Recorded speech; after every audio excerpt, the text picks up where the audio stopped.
नमस्ते। आज हम यशपाल की एक बहुत ही मार्मिक और शक्तिशाली कहानी पर्दा की गहराई में उतरेंगे। नमस्ते। ये कहानी एक परिवार की 3 पीढ़ियों की यात्रा है। एक परिवार जो इज्जत और गरीबी के बीच फंसा हुआ है।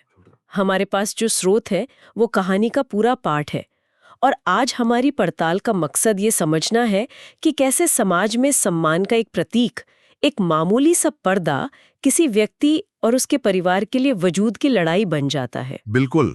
और ये भी देखेंगे कि कैसे ये कहानी उस समय की जो सामाजिक और आर्थिक सच्चाइयां थी उनको उजागर करती है। ये सिर्फ एक पर्दे की कहानी नहीं है, बल्कि उस खोखले सम्मान की कहानी है ना, जिसे बचाने के लिए इंसान सब कुछ दांव पर लगा देता है। तो चलिए इस कहानी की परतों को खोलते हैं। कहानी की शुरुआत होती है चौधरी पीर बख्श के दादा से। वो चुंगी महकमे में दरोगा थे। अच्छी आमदनी, पक्का मकान, जिसे वो हवेली कहते थे। मतलब एक तरह से खानदान की नींव बहुत मजबूत थी जी। लेकिन यहाँ से एक दिलचस्प मोड़ आता है। हाँ। उनके बेटे एंट्रेंस पास करने के बावजूद रेलवे और डाकखाने में सिर्फ बाबू बन पाते हैं।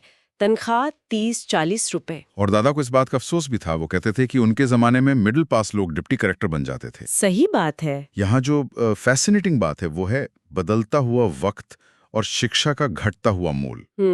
कहानीकार दिखा रहे हैं कि कैसे हर अगली पीढ़ी के लिए मौके कम होते जा रहे हैं। और वो हवेली का जिक्र भी बहुत प्रतीकात्मक है। बिल्कुल। नाम तो हवेली है पर जगह तंग होती जा रही है।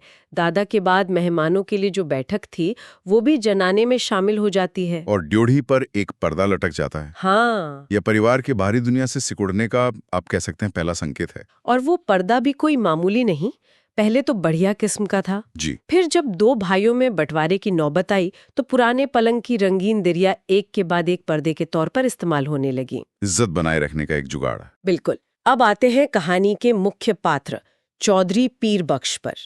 वो चौथी पीढ़ी हैं। प्राइमरी से आगे नहीं पढ़ पाए लेकिन खानदानी इज्जत का ख्याल तो था, जाहिर है। इसलिए मजदूरी नहीं की, एक तेल मिल में मुंशीगिरी कर ली और तनख्वाह सिर्फ 12 रुपए महीना। और रहना कहाँ पड़ता उन्हें? सितवा की कच्ची बस्ती में। हाँ, वो माहौल भी देखने लायक है। गली के बीच बहती गंदे पानी की धार, मच्छरों के बादल, सामने धोबी की भट्टी का धुआं और मोचियों कुलियों के घर। और इस पूरी बस्ती में पीर बख्श अकेले पढ़े लिखे सफेद पोश हैं। जी। सब उन्हें चौधरी जी, मुंशी जी कह के सलाम करते हैं। और उनकी इज्जत का सबसे बड़ा सबूत क्या है? उनके घर की ड्योढ़ी पर लटका वो पर्दा। वही पर्दा। ये एक बड़ा सवाल खड़ा करता है कि इज्जत आखिर है क्या? क्या वो एक बाहरी दिखावा है या आपकी असलियत? पीर बख्श की आमदनी 15 साल में 12 से सिर्फ 18 रुपए होती है। लेकिन बच्चे 5 हो जाते हैं। हाँ, गरीबी बढ़ रही है पर वो सफेद पोशी का भ्रम वो कायम है। बिल्कुल। घर की औरतें कभी गली में नहीं दिखते। पीर बख्श खुद कमिटी के नल से पानी भर कर लाते हैं और वो पर्दा जब हवा से फट जाता तो घर के अंदर से ही सुई धागे से उसकी मरम्मत कर दी जाती, ताकि किसी को पता न चले। हाँ, मतलब पर्दा सलामत रहना चाहिए, चाहे भीतर कुछ भी हो। बिल्कुल। फिर घर में खाने के लाले पड़ने लगते हैं। जरूरत पड़ने पर घर की छोटी मोटी चीजें गिरवी रखी जाती हैं, जो कभी वापस नहीं आती। कभी नहीं।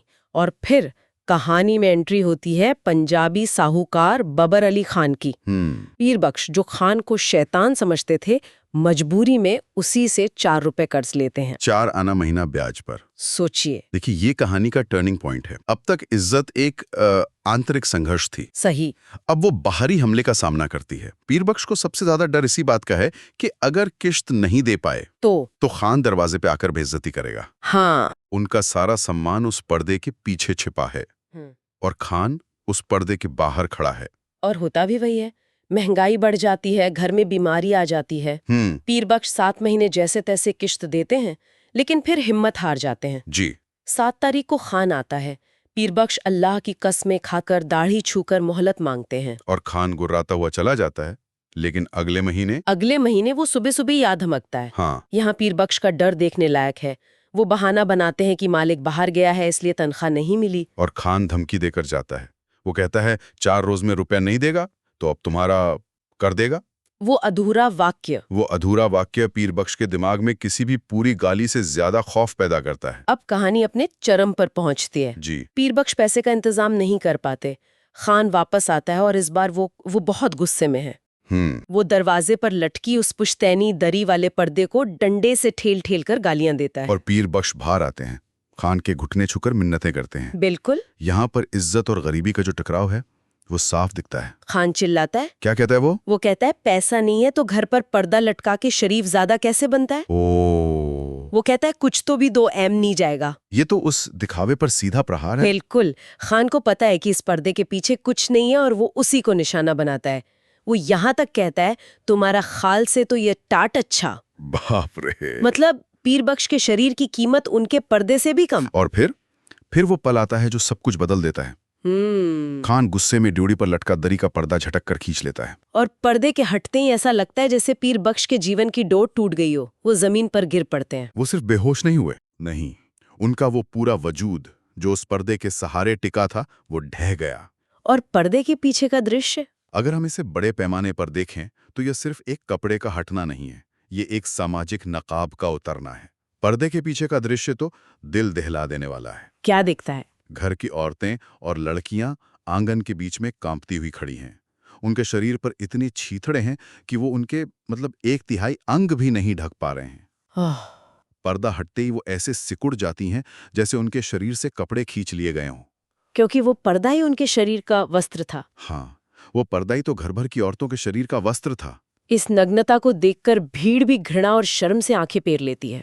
और तो और वो कठोर दिल वाला खान, उसका दिल भी पिघल जाता है। अच्छा। हाँ, वो गिलानी से थूकता है, पर्दे को वापस आंगन में फेंकता है और लाहौल बिलाक़वत कहकर चला जाता है। तो जब चौधरी पीर बख्श को होश आता है तो पर्दा आंगन में पड़ा था। लेकिन कहानी की आखिरी पंक्ति कहती है उसे उठाकर फिर से लटका देने का सामर्थ्य उनमें शेष न था। शायद अब इसकी आवश्यकता भी न रही थी। सब कुछ बिखर जाता है। बिल्कुल। वो सम्मान, वो इज्जत जिसका बोझ पीर बख्श और उनका परिवार ढो रहा था, वो एक झटके में खत्म हो गया। और यहाँ एक महत्वपूर्ण सवाल उठता है। क्या? कि पर्दे के गिरने से क्या पीर बख्श आजाद हुए या पूरी तरह नष्ट हो गए? ये एक बहुत बड़ा सवाल है। जिस भावना, जिस इज्जत का वो पर्दा प्रतीक था, वो तो मर चुकी थी। सही। तो अब पर्दा लटकाने का कोई मतलब ही नहीं था। कोई मतलब नहीं था। ये कहानी हमें सोचने पर मजबूर करती है कि समाज में सम्मान के जो पैमाने हैं, क्या वो असल में इंसानियत से ज्यादा जरूरी हैं? बिल्कुल। एक विचार जिसके साथ हम आज की इस चर्चा को समाप्त कर सकते हैं। जी। कहानी में भीड़ और साहूकार दोनों गरीबी की नग्नता देखकर पीछे हट जाते हैं। हाँ, ये बहुत दिलचस्प है। तो क्या समाज केवल उस गरीबी को स्वीकार करता है जो इज्जत के पर्दे में लिपटी हो? हम्म। इस पर सोचिएगा सागर।